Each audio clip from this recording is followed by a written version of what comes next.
Olá, bom dia, boa tarde ou boa noite, dependendo do momento em que me estejam a ouvir. Bem-vindos, aquarianos. Hoje estou aqui para fazer uma apresentação um bocadinho diferente no âmbito da vossa oficina, que é a oficina do Grêmio. E o Grêmio tem a ver com associações, com sindicatos, com tudo aquilo que tem a ver com a manifestação da agremiação ou agregação de pessoas em sociedade, que é basicamente a vossa energia e que é uma área de trabalho também, uma área de transformação social, uma área importantíssima, uma área das oficinas superiores.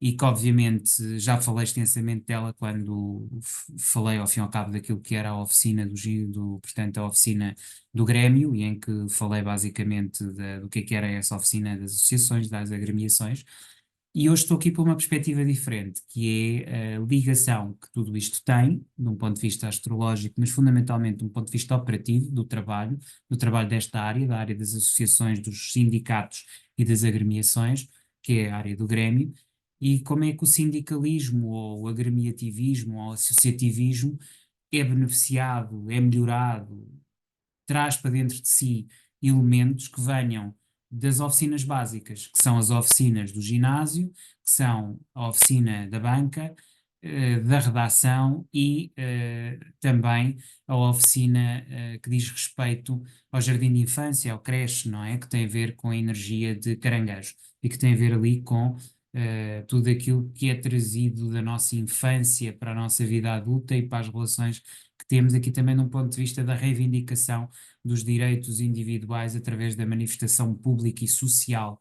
E como é que isto tudo se liga, não é? Sobretudo nos tempos de hoje, tempos que são de mudança das estruturas políticas e das estruturas sociais, nomeadamente das estruturas do povo para a política, como é que, no fundo, todas estas áreas pessoais são diretamente influenciadas, mas também influenciam aqui a área dos grêmios e das agremiações e das associações. E, portanto, é sobre isto que eu vou aqui refletir um pouquinho convosco também, e, portanto, ia passar aqui aos slides seguintes, e ia falar então aqui das tais oficinas básicas, no fundo correspondem às tais energias de carneiro, touro, gêmeos e caranguejo, e passar aqui para o slide seguinte, que já vamos aqui abordar a primeira oficina, a primeira área de trabalho, o ginásio, a área de carneiro, da energia do ascendente, a energia da manifestação, e como é que isto se liga aos sindicatos, aos grêmios, e o que é que pode ou não impactar estas áreas, não é? Portanto, a revolução a partir do corpo, não é? Porque a modificação, a comunicação das ideias, dos princípios sociais e da alteração de estruturas também começam com a manifestação no corpo, não é? A partir, primeira forma, de transformar a realidade, a forma como nos vestimos, como estamos, como nos relacionamos e a forma como impactamos, o controle do nosso corpo como forma de libertação e transformação da realidade, e percebemos que esta é a melhor forma de romper granhões que nos envolvem, não é? Aliás, se pensarmos, por exemplo, nas grandes alterações da informática, nomeadamente da Apple, começou precisamente pela forma como olhamos para um computador, sem ser aquela estrutura mecânica, para passar a ser uma estrutura criativa, inovadora, e foi isso que a Apple nos trouxe, não é? Portanto, também através do corpo físico, o corpo que era um corpo nosso, individual, enquanto seres humanos, o corpo humano, mas o corpo físico também da tecnologia, não é? O corpo da tecnologia que também precisa ser transformado, portanto, esse aspecto é fundamental. Se soubermos trabalhar o nosso corpo, ou o corpo, de forma permanente, expandiremos a mente o suficiente para nos libertarmos daquilo que são as realidades que nos são autoimpostas. Portanto, o corpo enquanto movimento de libertação e transformação. A forma como comemos, descansamos, proporcionamos o nosso exercício físico, como, determina também a forma como a nossa energia é conduzida, e percebemos isso rapidamente através da revolução e criação de uma harmonia geral que se tem a partir desse controle sobre o nosso físico, sobre o nosso corpo, que é, afinal de contas, a nossa primeira arma de transformação da sociedade. Percepção também deste aspecto. Se percebermos isto, sem dúvida alguma, a partir daqui começamos uma revolução, a criar uma harmonia global e social de transformação, ou seja, é a partir do conhecimento daquilo que é o corpo, podemos fazer pelo corpo, que gera aqui novas dinâmicas que permitirão conhecermos a nós e aos outros e libertarmos de paradigmas e princípios que nos são autoimpostos e que nos são impostos a partir de fora, e ficarmos mais conscientes da programação, daquilo que é até a programação social e que nos vem do passado acerca da realidade, porque ao fazermos exercício libertamos a mente. E ao libertar a mente, estamos sem dúvida alguma a conectarmos com uma energia que depois nos permite perceber, ok, eu tenho este interesse individual, mas não estou sozinho. Há um conjunto de pessoas que me acompanham. E há um grupo de pessoas, nomeadamente o grupo do ginásio, o grupo das pessoas que fazem exercício físico, que nos permitem alterar e reformar esta área. Este é o primeiro movimento, depois para a legislação, para o estudo universitário e depois inclusivamente para criarmos um espaço até, diria eu, espiritual à volta disto, ok? Portanto, os limites que nos são heteroimpostos através do poder público, tudo aquilo que é política externa e percebermos isto, que não nos controlarão, não é? Facilmente, a partir do momento em que temos percepção do nosso corpo, da nossa individualidade, torna-se muito mais difícil o controle, que era um exercício sobre nós, e isto gera uma maior capacidade de transformar e organizar os nossos interesses, os nossos lobbies, que conduzem a uma transformação social e mental necessária a uma nova sociedade. Portanto, tudo isto a partir do corpo. Aparecerá a partir do novo paradigma, transformação do corpo, também transformação da mente, e a partir da mente, transformação daquilo que é uma nova forma de comunicação, que não seja ao nível individual, a um nível paritário, mas sim a um nível global de massas, a partir do momento em que temos uma comunicação de massas que essencialmente se baseia na percepção da manipulação. A partir do momento em que desenvolvemos o corpo e a partir daí uma comunicação entre pares, percebemos muito mais facilmente a manipulação que vem de cima e que nos é autoimposta. Quando está a ser feita sob as nossas próprias necessidades e princípios, saberemos rapidamente construir uma nova harmonia coletiva, com os nossos interesses individuais, que irão ser exercidos de uma forma de grupos de pressão ou lobby, junto àquilo que são as estruturas de poder institucionalizado e instituídas, poderão assim ruir e ser substituídas por novas formas de construção social. O que verdadeiramente mudará a face do mundo, a realidade, e assim o corpo é sem dúvida o primeiro passo nesta etapa de transformação física do mundo, mas também transformação mental de princípios e realidades que nos cercam de uma forma revolucionária, ok? Portanto, a ligação entre o corpo e a revolução, a transformação de mentalidades, exercício de interesses coletivos, ok? Portanto, é isto que nos traz o corpo para a nossa necessidade de transformação e revolução social, ok? Vamos agora ver o que é que os recursos e a transformação dos recursos sobre o novo paradigma aquariano pode trazer também para a transformação social. Perceber aquilo que é a afirmação da revolução essencial, a transformação de valores, a partir da transformação dos recursos, porque os recursos são a base essencial, tem que ser transformada, pois sem dúvida a partir do material e do físico se transforma também aquilo que são as convicções, as ideias políticas e sociais, e é preciso desta percepção, através dessa ação de coletivo sobre o individual, isto implica também a apropriação daquilo que era privado, através de necessidades e pô-las ao serviço do coletivo, é essencial e basilar, ok? É essencialmente basilar fazer isto. Pôr tudo aquilo que é privado, através da necessidade de pôr isso ao serviço, de pôr isso ao serviço do coletivo, ok? Isto é essencial e basilar. Além disso, perceber tudo aquilo que temos, os talentos que temos, de os pôr a render, no fundo é aquilo que já Cristo dizia que devemos fazer verdadeiramente, que é pôr aquilo que é individual, aquilo que é o rendimento individual, os recursos individuais ao serviço do coletivo. Até porque esta é a forma natural de fazer desenvolver, pois sempre que pomos aquilo que é individual ao serviço do coletivo, nos pomos ao serviço dos outros, isto multiplica-se, é a lei universal. Portanto, pôr o individual ao serviço do coletivo. Ou seja, partilhar, pôr ao serviço do outro, porque era isso que Cristo dizia, não é? Partilhar com o outro. Aliás, se pensarmos na parábola, portanto, dos pães, da multiplicação dos pães, era disso que se tratava, não é? Ou seja, o pão multiplicava-se porque era partilhado entre todos. Esta metáfora que ele usou, não é? Que Cristo usava, tem a ver com isso. Pôr os talentos ao serviço de todos os outros, parábola dos talentos, não é? Aquele a quem foi dado mais talentos, pôs os talentos todos ao serviço, multiplicou-os todos, aquele que guardou, perdeu.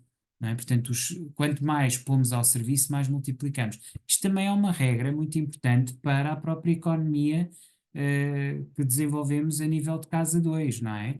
A ideia individual também tem muito a ver com isso. O que é o investimento se não pôr ao serviço do outro? E é isso que multiplica. Portanto, isto é não só uma visão aquariana, uma visão crística, mas é também uma visão económica de casa 2 que está aqui interligada. Portanto, é algo que vamos buscar à casa 2 e que aplicamos também aqui na casa 11, que é a casa dos grémios e dos sindicatos. Portanto, esta lei hermética deve ser respeitada, perceber que as leis herméticas funcionam e perceber que existem leis universais que a todos nos rege, implica efetivamente rever a própria relação que temos com os recursos.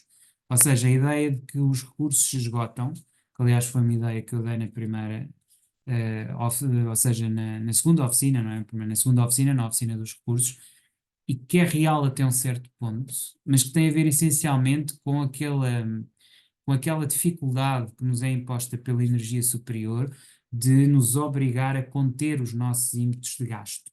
Mas a partir do momento em que temos controle sobre nós próprios, os recursos também se galvanizam a partir do momento em que os pomos a render. Ou seja, quando nós já temos algo, devemos pô-lo a render. Quando ainda não temos, não o devemos esgotar. Mas quando o temos, devemos pôr a render. Porque aí já estamos a falar de um recurso, já estamos a falar de algo que já foi trabalhado sobre si próprio. Não estamos a falar de algo em bruto que ainda não foi verdadeiramente percepcionado. Isto às vezes é difícil, mas no fundo aqui a lei que está em causa, a lei hermética, é aquela de que tudo aquilo que nós colocamos no universo multiplica-se, ok? Tudo aquilo, seja no bom sentido ou no mau sentido. Se nós temos uma má percepção, ela multiplica. Se temos uma boa percepção, ela vai se multiplicar. Portanto, os recursos não são para ser contidos ou apropriados, e apenas determinados por alguns indivíduos ou classes, têm de ser partilhados em conjunto para se desenvolver uma forma ainda mais harmónica e haver expansão de consciência. Porque os recursos têm de ser postos ao serviço do desenvolvimento da consciência, ok? Uma revolução verdadeira acerca daquilo que é a relação com a propriedade privada, para deixarmos a atualidade, que sempre existiu, o paradigma da oposição entre aquilo que é a visão da propriedade privada, enquanto necessidade de coletivizar, ou seja, a coletivização dos meios de produção e a visão da propriedade privada enquanto contenção, não é? Este conflito que tem havido pela posse nas elites dessa mesma propriedade privada, ok? Isto é algo que tem acontecido, é algo que tem que ser transformado. Ou seja, temos que perceber que, a nível daquilo que são os recursos têm que ser partilhados o suficiente para dar a oportunidade a que todos possam ter a sua oportunidade de ser criativos. Ao mesmo tempo, tem que também haver um empenho do cidadão na utilização desses recursos e também, obviamente, uma interação com essa mesma realidade.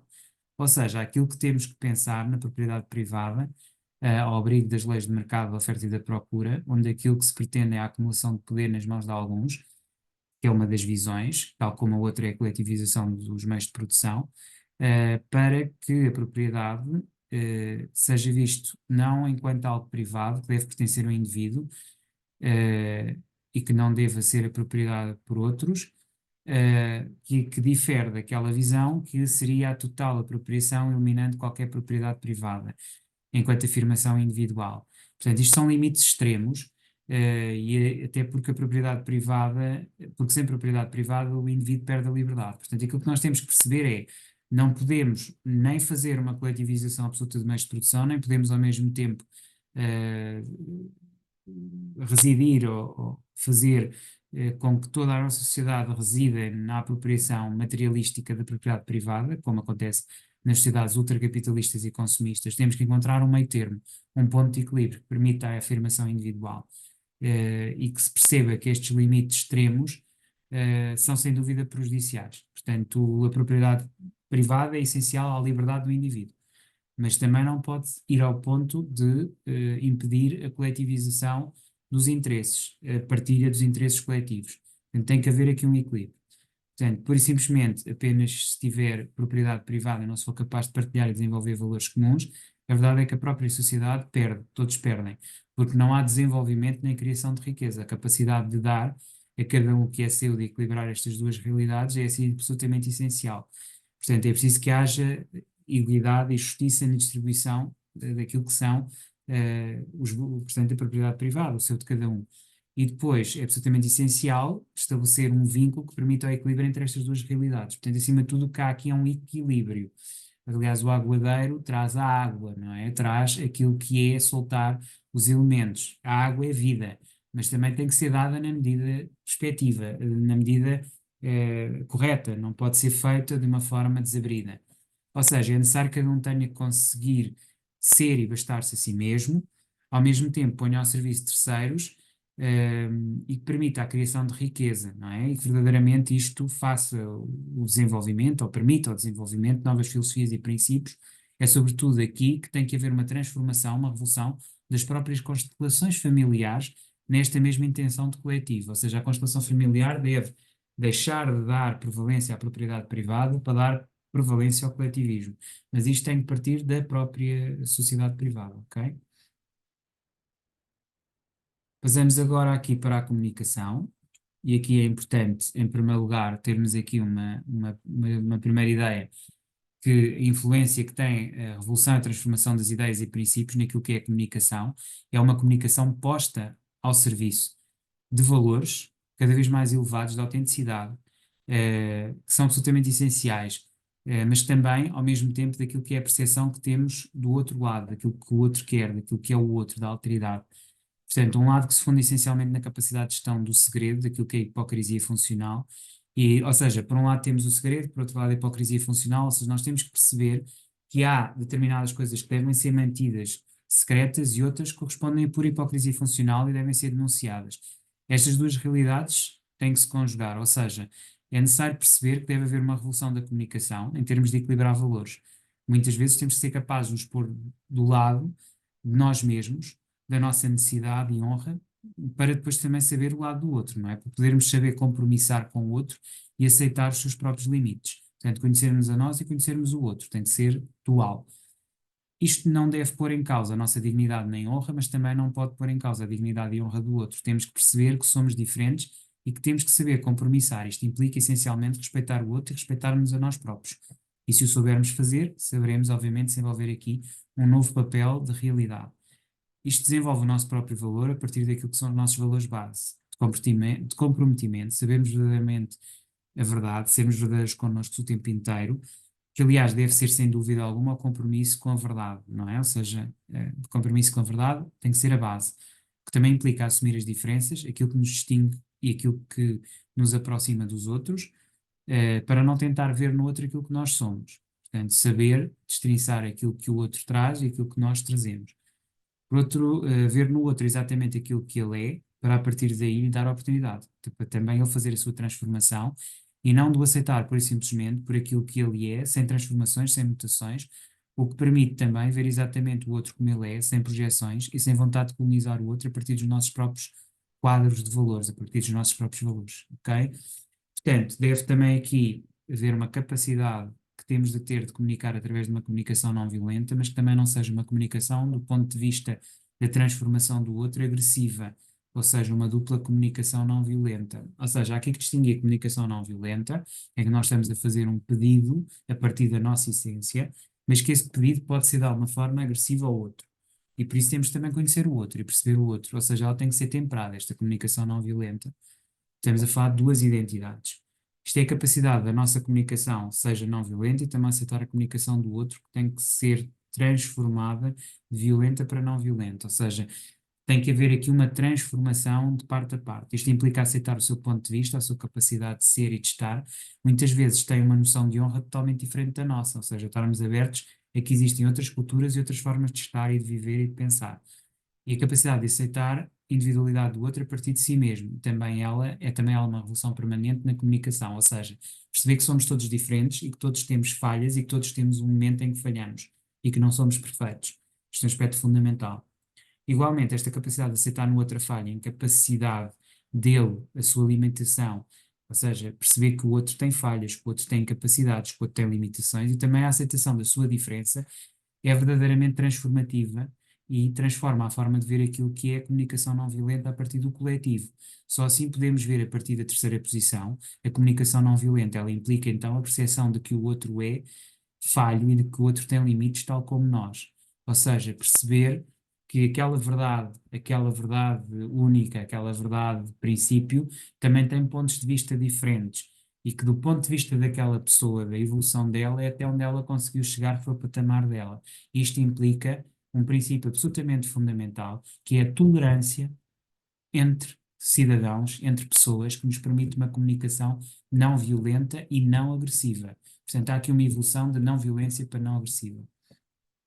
Finalmente, temos limites, somos falhos aos olhos dele, por isso temos que ser capazes, aos olhos dele, do ser superior, daquilo que acreditemos ou não, temos que ser capazes de perceber que somos todos e ambos honrados com limites e falhas e só assim verdadeiramente nos poderemos respeitar e criar uma coletividade nova. Portanto, este princípio de juntos vamos criar uma nova coletividade, um novo princípio, uma nova verdade, mas para isso temos que saber não nos isolar uns dos outros, nem criar conflitos, nem fechar o tribalismo, fecharmos ao tribalismo.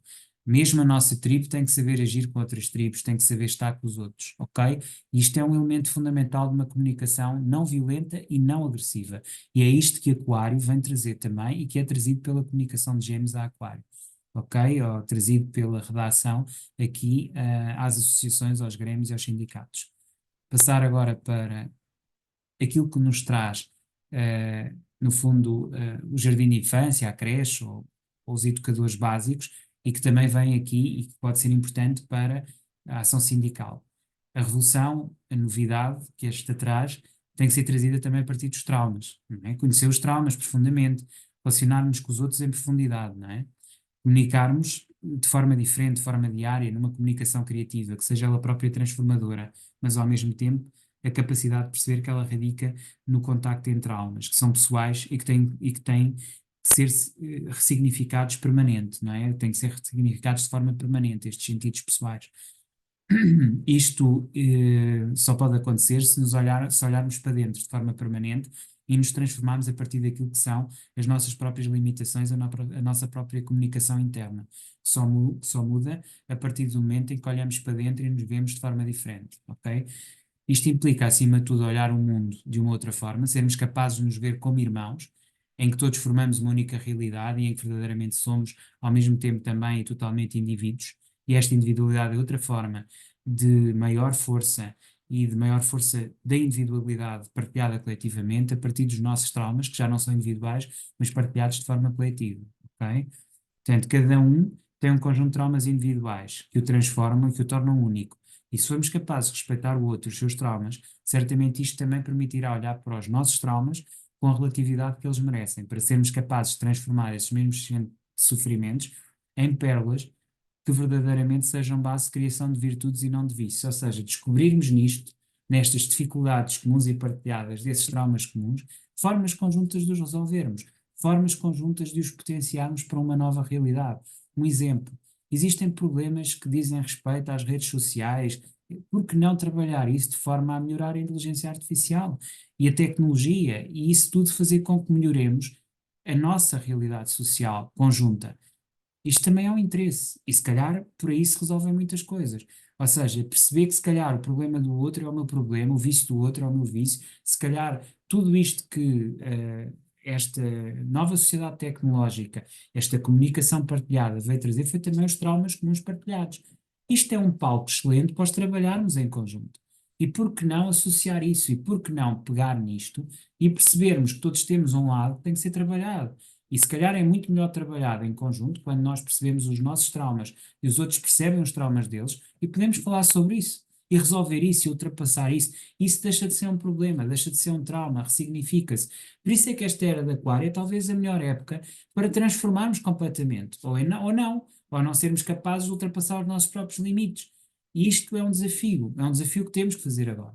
E é um aspecto importante também que nos traz aqui a oficina do Jardim de Infância para esta oficina portanto, do Grêmio ou do sindicalismo. Portanto, a partir do momento em que estamos a construir bases de virtudes e não de vícios, seremos capazes de ouvir o outro, seremos capazes de comunicar com o outro a partir do nosso coração, da nossa individualidade, dos nossos traumas. E quando comunicamos com o outro a partir do coração verdadeiramente iluminados, os nossos próprios traumas, porque a partir daí estamos a comunicar com o outro, a partir de nós mesmos e connosco, ao mesmo tempo, conseguimos capacitar ou dar uma capacidade à comunicação com o outro e connosco mesmos, não é? Portanto, quando fazemos este duplo movimento, em que simultaneamente estamos a compreender o outro e a compreendermos a nós, podemos criar pontos muito mais eficazes acerca daquilo que estamos aqui a fazer. Ao mesmo tempo, é a capacidade que temos de nos transformar a partir daquilo que foi o passado, que já não é aquilo que nos define hoje, mas sim, que foi algo que nos aconteceu no passado distante, que nos formou, a nossa própria capacidade de transformação constante, mas que já não nos define hoje. E, acima de tudo, temos de ver como lições que foram ultrapassadas. Ou seja, foco no futuro, aproveitando aquilo que são as lições do passado, mas não esquecendo que o futuro é o nosso destino, a transformação, a vinda de novas energias, de novas realidades, é aquilo que nos deve mover no momento presente. Olhar o presente, ou melhor, caminhar no presente, olhar para o futuro e não para o passado ou para os traumas, ok? São apenas imagens do nosso passado e não realidades dos dias de hoje. Cá está. E assim esta revolução é absolutamente essencial. Fazer os nossos traumas transformarem-se, ressignificá-los, também a partir das constelações familiares, reformar também as nossas sociedades, as nossas famílias e perceber os nossos grêmios, as nossas associações, os nossos sindicatos, para que este movimento seja não só pessoal, familiar, mas familiar e que nos irá alterar a nossa forma de estar e viver permanentemente e para o futuro, para as gerações vindouras. Este é o desafio que esta oficina traz aqui à energia de Aquário e ao Grêmio, à Associação Grêmio e à oficina do Grêmio, ok? Aqui ao sindicalismo, ok? E então, aqui em quadro final, aquilo que nos traz a oficina da banca são recursos, aquilo que nos traz a oficina do ginásio é o corpo, aquilo que nos traz a oficina da comunicação é a expressão, e aquilo que nos traz a oficina do jardim de infância ou da creche é o sentido daquilo que estamos aqui a fazer enquanto coletividade, ok? Muito obrigada. Quero-vos agradecer por terem estado aqui comigo e continuamos a ver nos módulos seguintes, não é? Das oficinas da relação e depois das oficinas sociais. Ok? Até lá, despeço-me.